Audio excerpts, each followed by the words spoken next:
What is going on, everybody? This is Raw Star of the Burbank Misfits. And of course, I am always joined with my co host, CW. Hey, I'm here again. I made it. And you're listening to the Misfit Effect. So, what's going on, everybody? Today we have a very special guest for you. We have an Icelandic, hopefully I'm saying the right, Icelandic beauty. She's a girl performer, and she started in around the industry in 2012 as a presenter, and then she started shooting in 2017. She is a part of a cycling group called the Porn Peddlers. Hopefully, I'm saying that correctly. She was a winner for the 2018 Shafter Award for the Cherry Pop, and she's been nominated many times for the UKAP's nomination for Female of the Year. Without further ado, a very special welcome to Miss Tindra Frost. How you doing? Welcome, welcome. Hey. Hey everyone, I'm good. Thanks for having me. So no, thank you for coming on. Like you just seem like a bundle of joy. Question though, for everybody out there, including us, who don't know you, who are you? I'm Tindra Frost. I tell everyone I'm Iceland's only porn export. I think I am definitely the first, if not only, Icelandic porn star. And I started in the industry 2012, as you said. I mostly have worked in the UK and Europe, although I live in Canada at the moment, so I do a lot of traveling. That's what's up. Like I didn't know exactly where you were. I didn't know you were in America now, or if you were well traveled. Because I was reading your bio, and it just says that yes, I travel a lot to do what I do, and I'm like, okay, but like where all have you shot at? Like outside of just Canada and UK? There's not much of a mainstream industry in the UK, so most of the UK performers travel a lot to Prague and Budapest. Okay. There's also a big industry down in Barcelona, so we have to do a bit more traveling, but Europe is much smaller than America, so it's not that bad. Okay, yeah, because I know we've had Adrena Winters on before, Oh and I yeah, know she's in the UK. So, and yeah, I I know know her. she always has to es- escape escape Yeah, out of there too. I don't want to say escape in a negative sense, not saying that UK is a horrible place, but in order to for work, whatever, she has to leave the. You have to leave the area. yeah. The UK industry is very small, and it's sort of mostly like content based, like content shared. So it's you run out of people to work with quite quickly. Well, and everybody's the same, and like you are only a girl performer, correct? Or Yes, okay. at the moment I am. I had some plans to change my levels, but I got cock blocked by the pandemic, so I have been put on hold.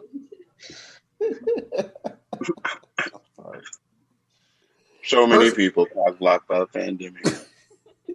sorry, I'm sorry, and the thing is, I only watch Girl. So, and the thing is, oh, also, I didn't say this. I'm sorry. She also had the TikTok, y'all. So what do you do on your TikTok? I was reading that too. Well, I at the moment I am I'm having a bit of an issue with TikTok. Apparently, they don't like me as much as I like being on their platform, so perhaps I Oh, should not promote them. I'm sorry. I'm sorry. I just thought it was. This is it's a constant battle when you work in the adult entertainment industry. So trying to Well, keep they media. ban a lot of people on there for no reason. I know someone else who just got banned, and you know, they had nice content. So Yeah, it's the same with Instagram. I think I'm on my third Instagram now. It's see, Wow. Instagram has a lot of people who I know that purposely go to performers' Instagram and purposely report every one of their pictures. yeah, yeah, and Instagram doesn't really look into it either. Like, what they just take things down if someone reports it. It's Yeah. a little unfair. But It's really a pain too because like it takes a lot of time for someone to build up their following, and yeah, then you just lose it all. And then like if someone found you by happenstance and they don't follow you on any other medium, it's really hard for you to build it back up. And then with so many people who are faking accounts, it's really hard to get that back. yeah. Yeah, I think the most annoying thing is that when I have to start fresh on a social media platform, there'll be a catfish of me with more followers than I have. So it's, but I regularly point people to go and check out my Twitter because so far they're good. The one thing I do find hilarious is because since I know a lot of performers, like, and then like the way the scammers work, whatever they message people directly and ask for money, and the Yeah. thing is, a lot of them message me directly, and I'm like, don't you know I know them? Like, really? Yeah, I sometimes have catfishes of myself liking my pictures, almost like letting What? myself know. I'm Surreal. sorry, you can't. I don't know if you can see my face or not, but yeah, I was what? It's yeah, it's very bizarre. I feel like every day I spot a new one, and it's usually from them interacting with me. Well, what they do is they go to your friends list and just try to add everybody and say, "This is my personal page for my special fans."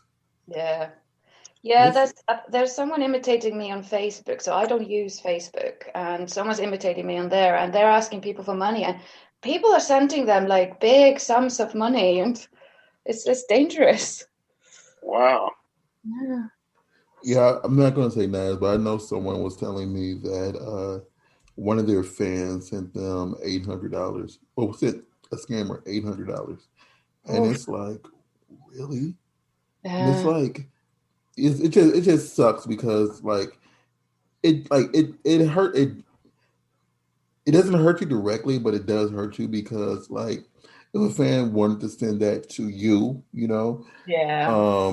that stuff that you missed out on, and like they might feel betrayed by you indirectly and whatever. So it's a pain in the I've butt. I've also been asked to refund people who have fallen for a scammer. Wow.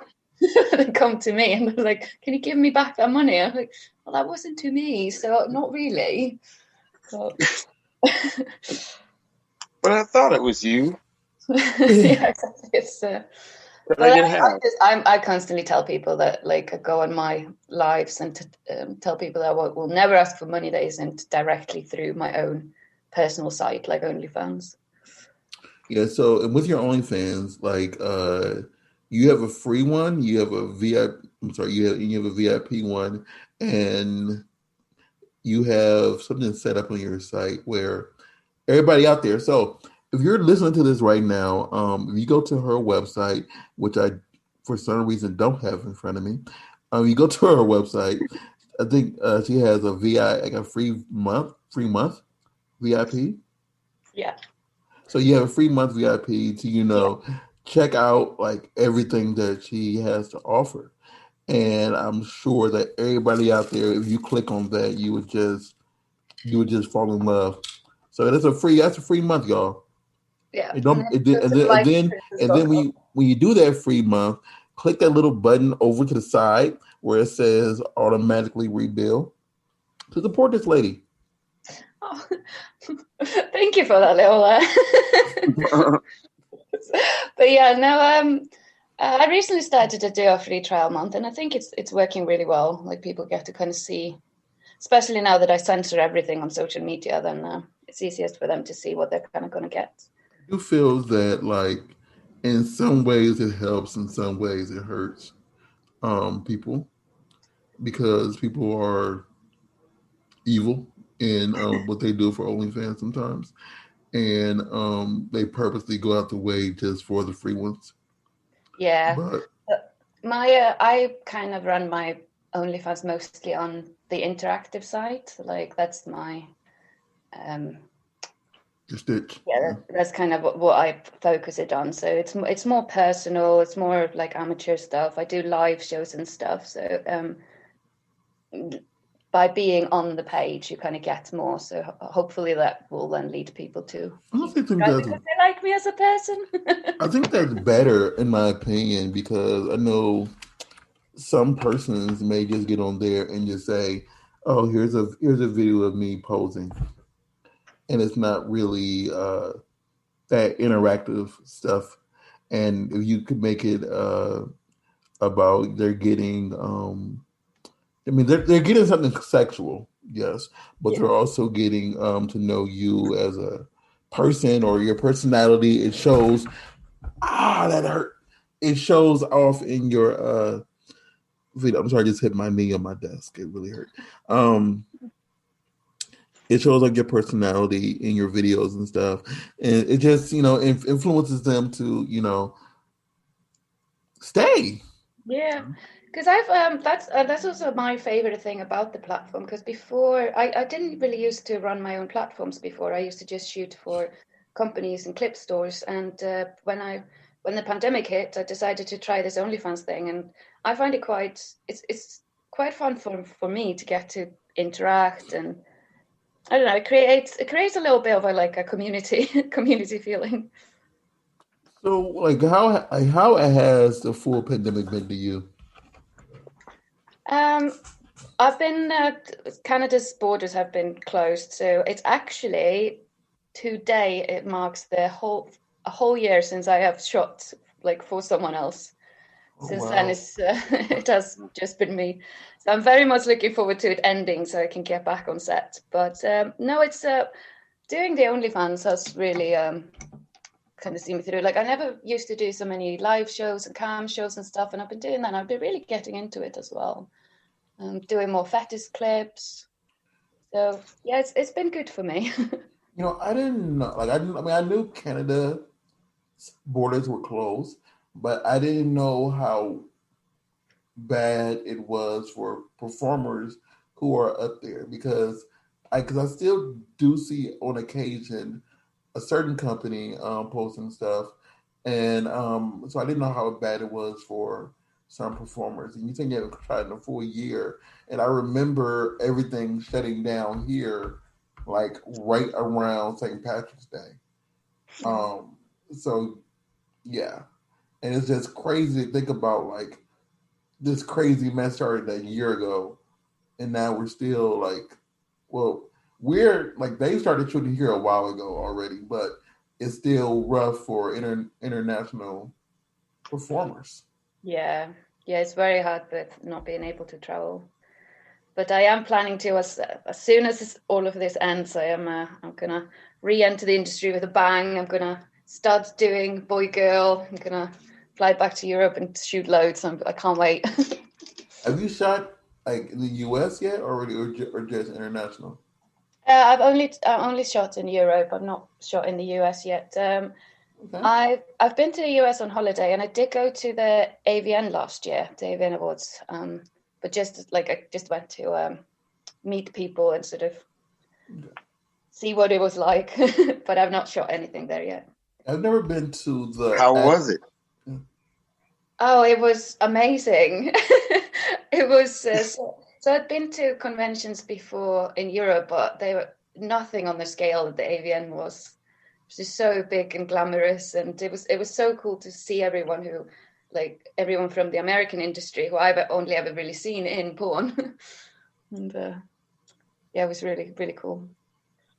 I've never been to the physical award show. I always just go to the nomination parties for AVN. I go to the other ones that are out here. The award shows are in LA, but for AVN, I've only ever been to the nomination party. So it's just I eventually will go to the real actual award show, but I don't know when that will actually be, and who knows when the next time we'll have in person events. So Yeah. I do want to come down to the States for more of those. Like I want to go to Exotica and the Expos. Like I kind of like I went to the AVN, fell in love with it, and was planning to go to everything, but then everything shut down. So Okay. I'm also looking forward to coming to America more for those award shows. And it's nice to meet people there also for shooting content and stuff. So I will say outside, because I work with the Urban X Awards, so I'm biased on that award show. But I would also say outside the Urban X, XRCO was really fun to attend because it is, yes, an award show, but it's a lot more social than a lot of the other award shows, because with the way they set it up is they have the awards going on in one room, but everybody else is socializing and doing other things in other places. So that's why I really enjoy XRCO in general. So that's one you might want to hit up. And so it's so many different avenues that you can run into, out here, because there's so many dang award shows. And like is the Shafter Awards in UK or is it in Canada? That's in the UK. We have that one. We've got a company called foray, and they run their own awards, but they don't have the whole expo around it. Like, okay. I've been to Sexpo in Australia, and they did. I had a booth there, and they did the whole expo, but they didn't have an awards, so it was quite cool going to the AVN and seeing it combined. And that is one location me and CW have talked about visiting, just to go there, Australia. So yeah, I really want to go there, but so so tell us tell us about this porn peddlers thingy. So even though you can't do it right now because of Rona, but tell us about how did that start? We have virtual. We cycle together as a club on Swift, which is a virtual cycling. So we have kept going. It's a cycling club in the UK for people it's for people in the adult industry, their kind of friends and families, and people who are allies to the industry. And we cycle for Sexual Health and HIV charity, Terence Higgins Trust. And we do some shorter cycles, but we have done some really long ones. We cycle to Flanders in Belgium every year, so that's London to Belgium. Last year I cycled down the length of France with them. So it's hard, but it's a lot of fun, and it's a great way to get to socialize outside of just work. Mm-hmm. I think often with the adult industry, it can be a little bit lonely. Because you see people at work, but you don't really have sort of regular people that you see. And having that cycling club is it's a lot of fun. I can see that. So, how did you get a part of that? Oh, I saw them on Twitter, and I didn't even have a bike. I'd sort of always thought, I should take up cycling. So I messaged them, and I instantly somehow just got roped into coming on a trip I think a month later. So I had to quickly run to the bike shop and get ready. And it was a little scary, but I really enjoyed it. And so I took a break from the industry to go traveling. And that was just after I came back from that. And with the high turnover of people and stuff, I didn't really know anyone anymore. So it was actually... joining the porn peddlers was a great way to start meeting people again, and sort of building on my base of people again. Yeah, because I know very cool. There's such a turnover in the industry, so it's hard to say how long someone will actually remain. But that's what's up, though. Like, it happened all of a sudden for you that you randomly message them, and then a month later you're just already a part of it. Yeah. And it's always a good mix of bikes, beer, and boobies. So we did kind of make international news, because the British cycling kicked us out for our involvement in the adult industry, like the association. Wow. And we kind of took that to the media and did spread all around because they didn't like that we were called the porn peddlers, and they also didn't like that we were being sponsored by porn companies because we have the best cycling kit. It's just covered in porn companies. No, I think that's real. Like, it's such a negative stigma on porn. And the thing is, like, so many people who are the main ones against it are the main ones watching it. Yeah. And it's like, they go home, they yank one out, and then they wake up in the morning and they try to get rid of y'all. And it's like, And they're not even thinking of what you're cycling for. Yeah. Sorry?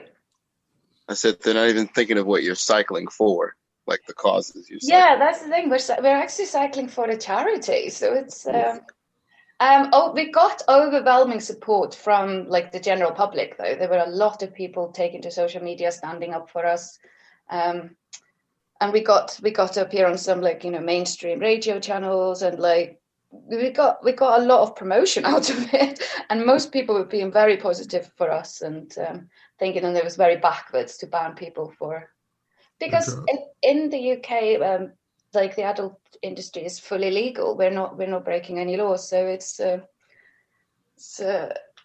just a prejudice in their minds is because they think it's below them that they're so. And as you say, everybody watches porn. Like we got the stats from the hubs of how many people actually watch porn. It's a lot more than people admit to it. Yeah, there is. Yeah, because people don't want to express their how they get rid of their sexual frustrations. Yeah. But that's what's up, though. I read that when I was doing my research, and I'm like, she does a lot. I couldn't, like, even before my injury, I could not fathom trying to cycle. Because I don't know if CW remembers, but it was a group that was preparing for this race that my school does, my college does, whatever. And I've seen how much they were training and doing all that stuff. And it just seemed like a lot of work, a lot of exhausting work. Yeah, we're all like inclusive cycling club, so we do also do shorter rides to the pub it's for the people who are not so keen on getting exhausted. I haven't rode a bike. Oh my God. I haven't rode a bike in like 15 years. Like a regular bike. In like 15 years. Thinking about it. Yeah, I hadn't ridden a bike in a long time before I joined the Porn Peddlers. It was. Can I even ride a bike? Here you are. I think it's a skill that you just kind of keep for life. Yeah, I feel like that's true. Like, when's the last time you actually been on a bike, CW? On a real bike, not the ones in your gym. I jumped on somebody's bike. Like, I feel like it was somebody's random bike less than a year, maybe a year. No, less than a year ago in the summer. Last summer. Well, yeah, last summer. I was on my nephew's bike. But I don't know. So, Tindra, what is your future goals like for this industry? Well, at the moment, I'm just focusing on upping my levels. I'm excited to see where that will lead me. So ideally, I wanna shoot with more mainstream companies. Okay. I do see this as a long-term career. I started in sort of adult entertainment when I was 21, and I'm now about to turn 30. So I'm not bored of it yet. So I see it as a long-term, but yeah, at the moment I'm just counting down the days till I can go back on set and take some dick. I'm sorry, I wasn't expecting you to say that. I mean, I see. How did you get started in the industry? So I've always been like a performer, and I've also always been an exhibitionist, but I don't think it ever crossed my mind to become a porn star because I just saw it as such a far-fetched career choice. And I was finishing university when I met a girl who worked on a topless TV channel. We got these channels in the UK that at nighttime you get topless girls and you can call them on live TV. And I was talking to her, and she was like, "Oh, you can just apply." And I kind of handed in my application, kind of like, if you don't play, you won't win kind of thing. But I never thought I would ever hear anything from it. And they called me and they're like, "Oh, we would like to bring you in for like a trial shift." And I'd done a few shows with them when I met porn star Michelle Thorne came in to do a show on the channel, and I was talking to her. She was telling me about porn, and I was like, that is what I want to do. Like, I felt like this whole topless TV thing was a little bit too tame. So, but I kept doing the TV channels for, I think, 3 years. Okay. And sort of like dipped my toe in porn, did a little bit here and there. But then I went off traveling for a couple of years, and when I came back from traveling, I sort of fully dived into the porn. Okay. Because, you took, 15 to 2017 off? Yeah. I came back then, and with the high turnover, it was kind of like starting fresh because all of my friends had kind of like gone off and retired, and had babies or something, and I was like, oh, this is a group of completely new people. Yeah, they're like I said earlier, they're always just new people coming in, and everybody else, burning out from either their exposure or just not wanting to be involved with it as much anymore. Yeah. No one's really in it for the long run as much. So I think especially like in the UK, because we don't really do the agencies thing, so you're kind of fully self-employed, and all of the networking is fully on you. And I think for a lot of people, that's just too risky. yeah, that just sounds like, I don't want to say horrible. That sounds really hard, especially because it just seems like if someone really wants to get out there, and sometimes it's really difficult to reach some of these these companies to say, "Hey, I'm ready to shoot. I want to shoot. I'm tested to shoot, and I'm a good performer." And then sometimes your messages get lost in translation. So yeah, and there's a lot of email ping pong, and so it can get tiresome. I thrive on that. I need to sort of constantly be doing something new and being challenged, but I can see how for a lot of people the unreliability of it gets to them. And I also know that via since you're international one, it might cost more too for international performer. I don't know if that is accurate or not, but it just costs more because I don't know for you all if you pay for your travel, because you have to travel to these countries in order to shoot. So it's different than if you're here, everybody mainly bounces from LA, Vegas, and Miami, and you're doing as you said, Canada, England, Australia. So the travel, and that's why you gotta be super organized to make sure that you fit in enough work to make each trip worth it. And then every country has a different what they require you to do for the health certificate. So you've got to also figure out how to get tested in each country. And but I didn't know there was. I thrive on all of this. I need to go new places all the time. Like, I'm so energetic. So I didn't know they were so different in each country as far as testing goes. Because I know here you just need to take that one test and you're good for 14 days. So I didn't know it was so different in other countries.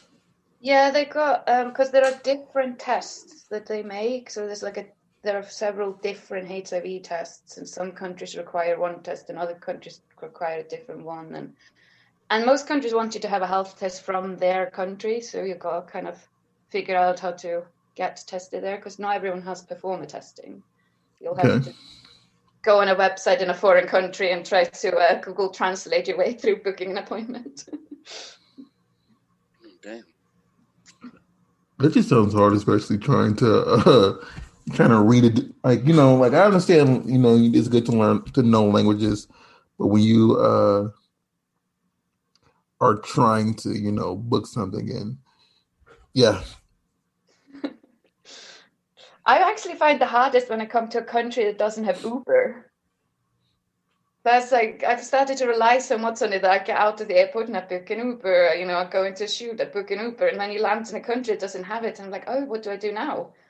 I have to figure out how to call the taxi service. Yeah, like I'm trying to think. Like I'm so used to using Uber or Lyft now that, like, if I need it, you know, it's just a lot more convenient than getting a taxi service, because taxi just they want to tax the mess out of you. Yeah, it's So for your fans out there, like what do you do for fun out here outside of cycling? I snowboard. I have a camper van, so I like going like on road trips. It's not last year, the year before last, I drove from Vancouver, Canada down to LA. So I like, yeah, that's what I like to do with my spare time.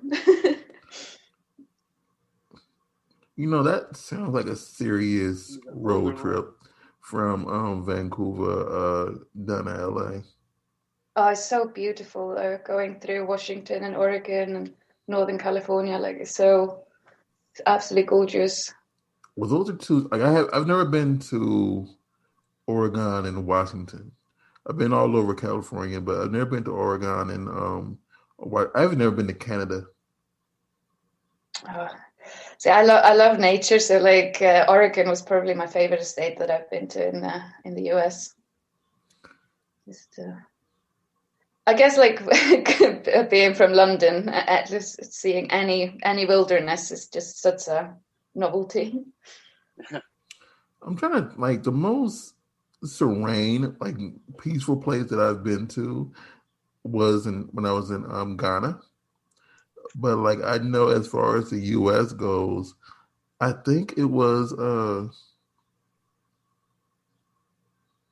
like the most relaxing place. I think it was Nebraska, like, or Iowa. It's like one of the, like, it was just because it's just flat lands and it's just like nothingness, and like it's just, so there's nothing there. You can, like, you know, ease your mind.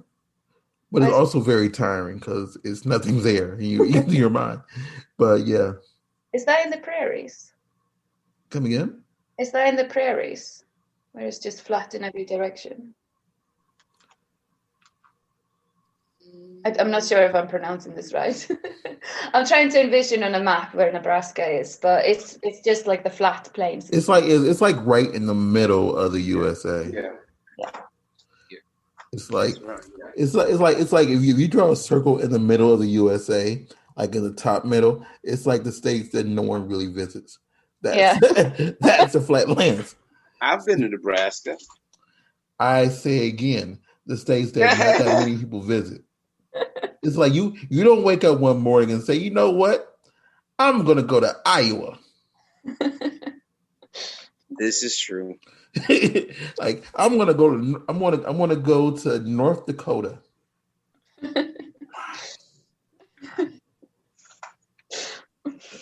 The fact that I don't know where these states are says a lot about it. It's okay. Most people here don't. Yeah, we're not even forced to learn where the states are at. So we're not forced to learn any of that information. So most people don't know, like, where they're going. Yeah. Yes, I've only ever been to kind of like the more popular parts of America. Like I've been to Florida, I've been to New York, been to Vegas. Yeah, I'm really. Cool. But Sounds like you've seen the best parts. yeah, that's the only parts you really want to go to. Cause yeah, so we live in California now. So like personally, I prefer it out here rather than being in any other states. I'm sorry, any other cities that you said. Yeah. Because I've been to them all too. Yeah, I went to San Francisco and LA during my road trip. I think I really like San Francisco. So I've never like when I went to NoCal, I stopped like probably like 2 hours south of San Francisco. So I've never been up that far, but I do know I eventually want to make it up that will go that far. I just need a reason to go other than just going. Yeah, it's really beautiful, but it is really hilly. That was That's another thing too.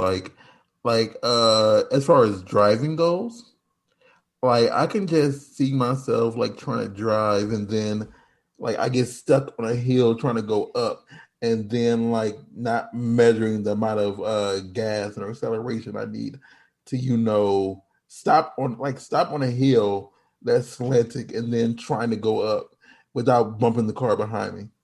So yeah, that was my fear as well because I was in my giant camper van. So it's big and clunky trying to get up the hill. It's like, oh no. and then it's then the same thing with parking and all. Like I don't know. I don't know. I don't. I just It's a place I would have to Uber and just have everybody else drive. Because I don't think I would have the hand-eye and balance coordination for all that. Yeah. So, I'm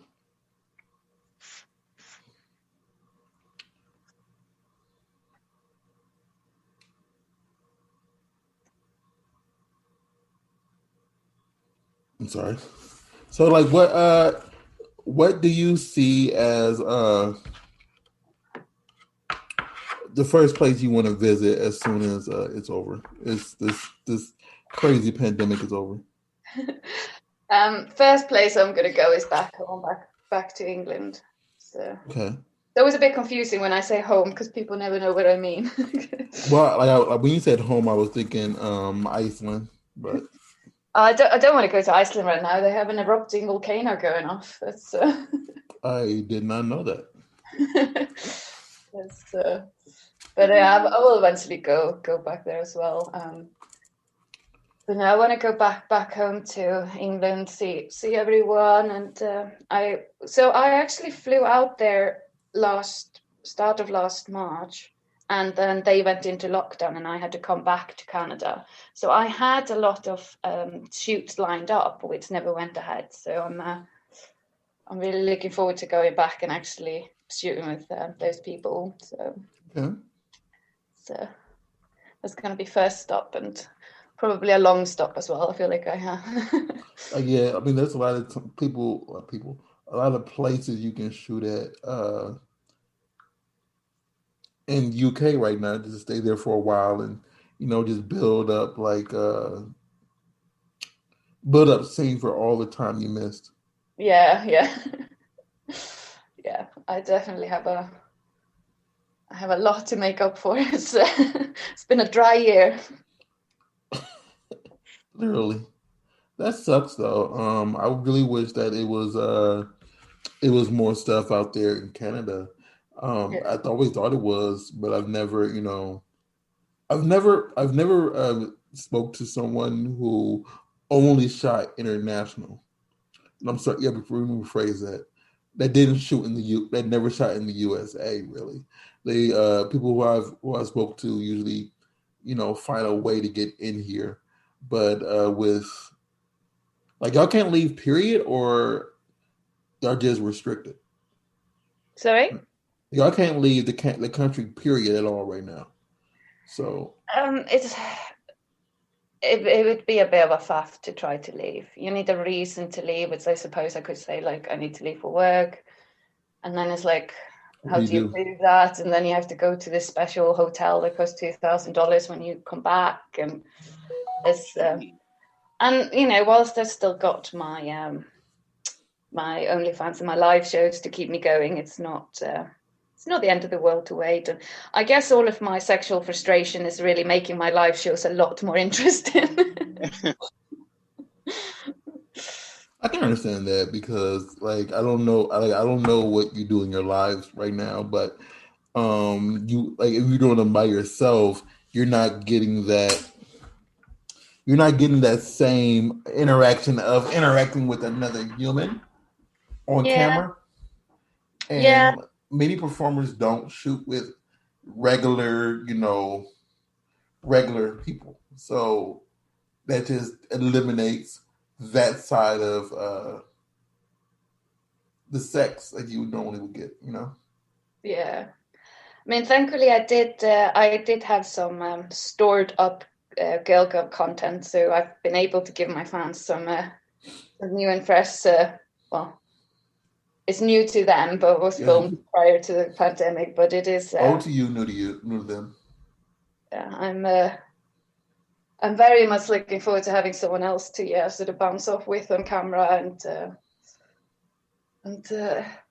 also because I haven't got any girls I play with in my sort of normal regular life, so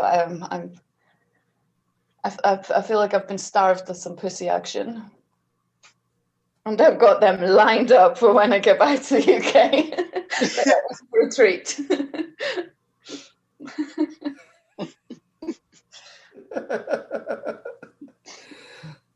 That's I just want to know a lot of people were doing the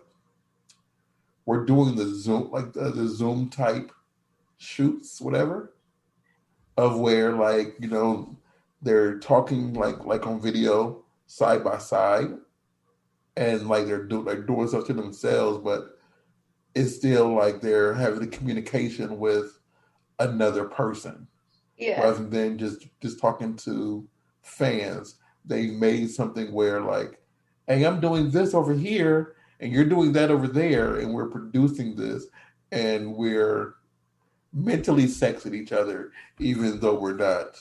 Yeah, we did me and a few of the girls in the UK, we did like a big group Zoom call where we all like wanked together, and then I've done a few live shows where I've done split screen with other performers. Okay.